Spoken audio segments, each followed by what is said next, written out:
अस्सलाम वालेकुम जी, मैं हूं ज़िया बलोच और डिजिटल मीडिया पर मैं आपसे मुखातिब हूं। इमरान खान ने गुज़श्ता रोज़ एक प्रेस कॉन्फ्रेंस की जिसमें अपने दाएं तरफ जनाब परवेज़ इलाही साहब को बिठाया हुआ था और बाएं तरफ महमूद खान साहब थे, वज़ीर आला के पी। अब वज़ीर आला के पी तो उनके साथ उनकी जमात के आदमी हैं और कहा जाता है कि इमरान खान जो ज़िम्मेदारियाँ देते हैं वो कमज़ोर लोगों को देते हैं। यही इल्ज़ाम उनका पंजाब के हवाले से उस्मान बुज़दार पर भी था कि कमज़ोर वज़ीर आला थे, और ये इल्ज़ाम उनका के पी के हवाले से भी है कि महमूद खान इतने ज़्यादा मजबूत वज़ीर आला नहीं है और वो जैसे इमरान खान साहब कहेंगे वैसे ही करेंगे। उसमें तो कोई शक नहीं कि वो जब कहेंगे के पी की असम्बली टूट जाएगी। लेकिन साथ परवेज़ इलाही साहब बैठे हुए थे, ये तो ना तहरीक इंसाफ के हैं और बड़े घाघ सियासतदान हैं और सबको मालूम है, और वो ख़ुद भी इस पर कोई शर्मिंदगी महसूस नहीं करते। वो कहते हैं जी हम इस्टेब्लिशमेंट से हमारे ताल्लुकात हैं और हम हर काम जो करते हैं इस्टेब्लिशमेंट से करते हैं। अब सवाल ये पैदा होता है कि इमरान खान ने परवेज़ इलाही को काबू कैसे कर लिया। उनके बारे में कहा जा रहा था कि वो उनके साथ नहीं बैठेंगे, उन असम्बलियाँ तोड़ने पर राज़ी नहीं होंगे और वो किसी तो सूरत भी उनका साथ नहीं दे सकेंगे। लेकिन वो ना सिर्फ उनके साथ बैठे, और बल्कि एक और बात भी है कि पिछले दिनों जब इमरान खान साहब ने जनरल कमर जावेद बाजवा साहब पर तनकीद की, तो सबसे पहले उन्हें डिफेंड करने के लिए जो आए थे वो ये चौधरी परवेज़ इलाही का ख़ानदान था। सबसे पहले मोहनिस इलाही ने बयान दिया, उन्होंने कहा जी कि हमने तहरीक एतमाद जो अप्रैल में पेश की गई थी उसमें जाकर पहले इस्टेब्लिशमेंट से पूछा था कि हमें क्या करना चाहिए, तो उन्होंने कहा था जी आप इमरान खान की तरफ चले जाएँ। तो हम तो इमरान खान के इस्टेब्लिशमेंट की वजह से उनके करीब आए हैं, और बाद में परवेज़ इलाही साहब ने खुद भी इंटरव्यू देकर इस बात को इंडोर्स किया था। तो आज जो अगर वो इमरान खान साहब के साथ बैठे हुए हैं तो सवाल ये पैदा होता है कि क्या अब भी इस्टेब्लिशमेंट ने उन्हें कहा है, क्योंकि एक रात पहले 16 दिसंबर की रात को उनके बारे में कहा गया कि वो रावलपिंडी गए और जहाज़ किराए पर लेकर गए, किराए के जहाज़ पर ख़ास तौर पर जेट पर गए और वहाँ जाकर उन्होंने मुशावरत की, और जब वापस आए तो उन्होंने मोहनिस इलाही को ख़ास तौर पर रात को 12 बजे के करीब ज़मान पार्क में भेजा, जिन्होंने रात को जाकर इमरान खान साहब से मुलाकात की। हुसैन इलाही भी उनके हमरा थे। तो सवाल ये पैदा होता है कि आप 17 दिसंबर को जो उनके साथ बैठकर प्रेस कॉन्फ्रेंस कर रहे हैं, तो कल की क्या एस्टेब्लिशमेंट ने उनको हुक्म दिया था, ऐसा था कि आप जाकर बात करें? इमरान खान दर हकीकत नर्व से खेल रहा है। वो बहुत चीज़ें ऐसी करता है कि ना सिर्फ अपनों का बल्कि गैरों का और अपने करीब लोगों का और दूर को सबका वो इम्तिहान ले रहा होता है। तो इमरान खान को अच्छी अंदाज में अच्छी तरीके से पता है कि किसको किस तरीके से काबू करना है, किसको किस तरीके से अपने साथ रखना है, और ये भी उसे पता है कि किस वक्त किसको मैंने अपने आप से दूर कर देना है। तो परवेज़ इलाही की जब बात की जाए तो पहली बात तो ये कि वो बड़े ही बहुत बड़े सियासतदान हैं।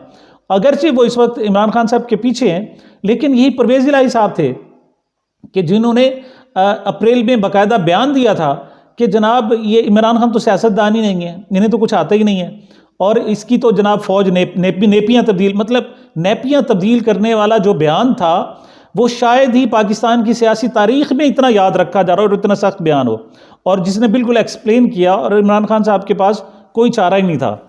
तो आज ये सारे लोग आखिर क्यों बैठे हैं? पहला सवाल तो यही पैदा होता है कि क्या अब भी उनको इस्टेब्लिशमेंट ने कहा है? और अगर नई इस्टेब्लिशमेंट ने, यानी इस्टेब्लिशमेंट की नई क़यादत ने उन्हें कहा है कि आप जाकर इमरान खान साहब के पास बैठ जाओ, तो उनका साथ दो, तो फिर तो इसका मतलब है कि इमरान खान के सारे जनाब खदशात गलत हैं कि वो जो कह रहे थे कि नई इस्टेब्लिशमेंट भी जनाब हमारे शायद उस तरह से साथ नहीं दे रही। और जो लिटमस टेस्ट थे इस्टेब्लिशमेंट के, वो दो थे, एक आज़म स्वाति साहब थे और दूसरे शहबाज गिल साहब थे। शहबाज गिल साहब के यानी जनरल बाजवा के जाने के बाद शहबाज गिल पर 8 नए मुकदमात हुए हैं। इस लिहाज से भी देखा जाए तो इस्टेब्लिशमेंट तो साफ ज़ाहिर है उनको स्पेयर करने के लिए तैयार नहीं है। दूसरी तरफ आज़म स्वाति साहब का केस देखें कि अदलिया ने तो साफ ज़ाहिर हक अदा किया, चाहे वो सिंध हाई कोर्ट हो, चाहे वो जनाब बलूचिस्तान हाई कोर्ट हो, उन्होंने सारे मुकदमात उड़ा कर रख दिए। और आखिरकार सिंध हुकूमत को भी, वो सिंध हुकूमत जो स्पेशल जिसने प्राइवेट जहाज़ भेजा था और कोयटा से उसे उठा कर लाए थे आज़म स्वाति को, वो मजबूर हुई कि उनको रिलीज़ करे और इस्लामाबाद भिजवा दिया जाए। अब आज़म स्वाति साहब वहाँ बैठे हुए हैं, लेकिन एक ड्यूटी मजिस्ट्रेट वो जनाब फैसला महफूज है ज़मानत का और वो सुनाने के लिए तैयार नहीं है। एक जिस जज ने फैसला वो जो ज़मानत मंजूर की थी, तो उसने मंजूर की और उसने फैसला महफूज किया और इस दौरान उसको ट्रांसफ़र कर दिया गया। और उसके बाद जनाब जो नए जज साहब हैं वो चार्ज ही नहीं संभाल रहे। वो कहते हैं जी मैं चार्ज संभालूंगा, कुर्सी पे बैठूंगा, मैं तो चीज़ों को देखूंगा, तो साहब ज़ाहिर है ये इस्टेब्लिशमेंट के बगैर हो रहा है। तो और दूसरी बात ये भी कही जा सकती है कि इस्टेब्लिशमेंट नहीं बल्कि गवर्नमेंट इस पर प्रेशर डाल रही है। तो इस्टेब्लिशमेंट के हवाले से मिसाल के तौर अभी चीज़ें सामने उस अंदाज में नहीं आई और इमरान खान साहब भी इसको क्लोजली वॉच कर रहे हैं। तो अब ये कहना कि परवेज़ इलाही साहब बतौर इस्टेब्लिशमेंट के कहने पर यहाँ बैठे थे, ये बात दुरुस्त नहीं है। जो अतलात हैं, जो कहा जा रहा है वो यही है कि इस्टेब्लिशमेंट देखो और इंतज़ार करो की पॉलिसी पर है और वो कोई भी नई क़यादत ऐसा काम नहीं करना चाह रही जिससे पूरे इदारे पर सवालात खड़े हो जाएं और फिर एक नई कंट्रोवर्सी शुरू हो जाए और अवाम और एक सियासी पार्टियों और फ़ौज के दरमियान एक तसादुम की कैफियत हो। तो वो बिल्कुल क्लोजली चल रहे हैं। और दूसरी तरफ जो एक्सपेक्टेशन थी नून लीग की इस्टेब्लिशमेंट के साथ कि जनाब वो हम अपना आर्मी चीफ लाएंगे और वो सारे फैसले हमारे हक में देता जाएगा, उस अंदाज में भी अभी नहीं आए। क्यों? अभी ये सारी चीज़ें अदालतों में हैं और अदालतों में फैसले अभी आने हैं कि क्या ये नैब का कानून स्टे करेगा, एग्जिस्ट करेगा या उड़ा कर रख दिया जाएगा। ज़्यादातर इम्कानात यही हैं कि उसको उड़ा कर रख दिया जाए। तो परवेज़ इलाही साहब को जनाब वो बड़ी जमा तफरीक करके वो यहाँ पर बैठे थे।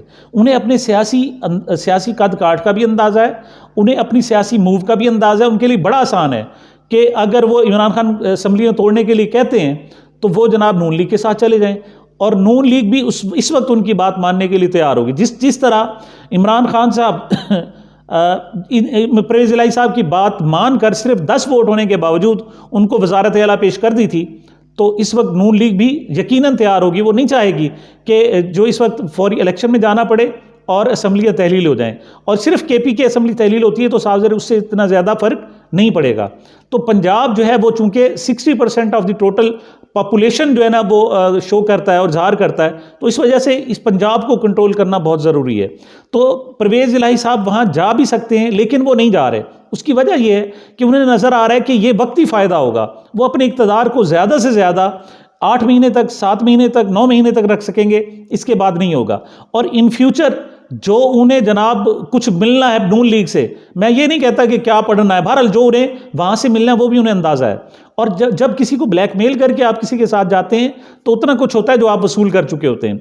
यही सूरत हाल इमरान खान की है। इमरान खान को पता है कि जैसे कि मैं बेबस हो गया था और मेरे पास कोई सूरत हाल नहीं थी, लिहाजा पंजाब गवर्नमेंट थाली में पेश करके परवेज़ इलाही साहब को पेश करना पड़ी। तो जो कुछ वो परवेज़ इलाही को साहब को दे सकते थे वो दे चुके हैं और इस वक्त जनाब उनका लेने का मामला है। वो इस वक्त लेना चाहते हैं उनसे और उनको इम्तिहान में डाला हुआ है। ये सिर्फ इम्तिहान इस्टेब्लिशमेंट का और दूसरों का नहीं था, बल्कि इमरान खान अपनों का भी इम्तिहान ले रहे हैं। और इमरान और परवेज़ इलाही साहब को पता है कि अगर हम इस वक्त खड़े नहीं होते और बहुत ज़्यादा जोर डालते हैं, बहुत ज़्यादा प्रेशर डालते हैं उन पर, इमरान खान साहब पर, तो साहब ज़ाहिर इन फ्यूचर में हमें कुछ नहीं हो सकता है। अभी हम कुछ ना कुछ हासिल करने में कामयाब हो जाएं, लेकिन इन फ्यूचर में हमें वहाँ से कुछ नहीं मिलने वाला। और दूसरी बात, एक और बात कि इमरान खान एक फितरती बड़ा सियासतदान है साहब, वो बच्चा नहीं रहा। उसे सियासत को 26 साल हो गए और एक मरतबा वज़ीर आज़म बन चुका है, एक सबसे बड़ी पार्टी को चला रहा है और 4 सूबों पर, मतलब 4 इकाइयों पर इस वक्त उसकी हुकूमत है और 70% ऑफ दी पॉपुलेशन पब्लिक वो उसके साथ है। तो वो साहब ज़ाहिर वो इतना कमज़ोर आदमी नहीं है जितना उसको समझा जा रहा है। वो ये भी समझता है कि ये हमसे मिसाल के तौर पर क्या करेंगे। अगर फ़र्ज़ करो उधर जाते हैं तो इनके लिए वहाँ दाल नहीं गलने वाली। और नंबर 2, इस वक्त काफ लीग जनाब उनसे सीटों का तकाजा कर रही है। वो कहती हैं 25 जो है वो हमें जनाब पंजाब में MPAs की सीटें दी जाएँ और 15 जो है वो MNAs की सीटें दी जाएँ। ये उनके हक से बहुत ज़्यादा है। इमरान खान इस कदर भी देने के लिए तैयार नहीं है। नंबर 1, काफ लीग खुद भी मुत्तहिद नहीं है, तो वो ज़्यादा से ज़्यादा इस वक्त जो उनके पास सीटें हैं वो इतनी दे सकते हैं। मिसाल के तौर पर 10 सीटें उनकी जनाब काफ लीग की इस वक्त पंजाब में, वो इन 10 सीटों पर दे सकते हैं या 2-3 बढ़ा सकते हैं, 4 भी हो सकती हैं। और नंबर 2, वफाक में जनाब MNAs की 2 सीटें इस वक्त मौजूद हैं, 2 उनके जो लोग हैं उनके साथ नहीं हैं, तो वो साहब इन 2 को दे देंगे, ज़्यादा से ज़्यादा एक ज़्यादा सीट और हो जाएगी जिसमें परवेज़ इलाही साहब को भी इलेक्शन लड़ाया जा सकता है और उनके साथ खड़ा किया जा सकता है। तो इमरान खान साहब भी जितना कुछ देना चाह चुके थे वो दे चुके। और अगर काफ लीग उन्हें छोड़कर चला जाती है तो मैं समझता हूँ इमरान खान कहेगा मुझसे बोझ उतरा। इस वक्त वो अपनी मकबूलियत के इंतहा पर है। और दूसरी बात, इमरान खान ने अभी फौरी नहीं कहा कि असम्बलियाँ तोड़ें, वो रात को प्रपोजल लेकर आए कि जनाब वो चाहते एक हफ्ता हमें दे दें, एक हफ्ता दे दें, इस पर नई निगोशिएशन हो सकती है और नई बातचीत हो सकती है। और सदर साहब ने भी यही कहा था, सदर आरिफ अलवी ने भी जो पैगाम पहुंचाया था वो यही था कि एक हफ्ता में दे दें। और इमरान खान ने ना सिर्फ इस्टेब्लिशमेंट की बात मान ली, ना सिर्फ सदर साहब की बात मान ली, और बल्कि उन्होंने परवेज़ इलाही साहब की भी बात मान ली है और उन्हें एक हफ्ता मजीद दे दिया है। अब 10 दिन बाद यानी 7 दिन बाद 23 दिसंबर को या तो परवेज़ इलाही साहब असम्बलियाँ तोड़ेंगे या फिर घर जाएंगे, सीधी सी बात है, उनको और कुछ नहीं मिलने वाला। और इमरान खान वो जो फितरती असूल है उसके मुताबिक चल रहे हैं कि जो जिसके बस में हो उससे उतना काम लिया जाए। तो आगे नेक्स्ट देखते हैं कि किस तरफ ये सूरत हाल जाती है। मुझे मेरे इस चैनल को अपनी मोहब्बतों में, अपनी दुआओं में याद रखिएगा। मिलते हैं वक्फे के बाद।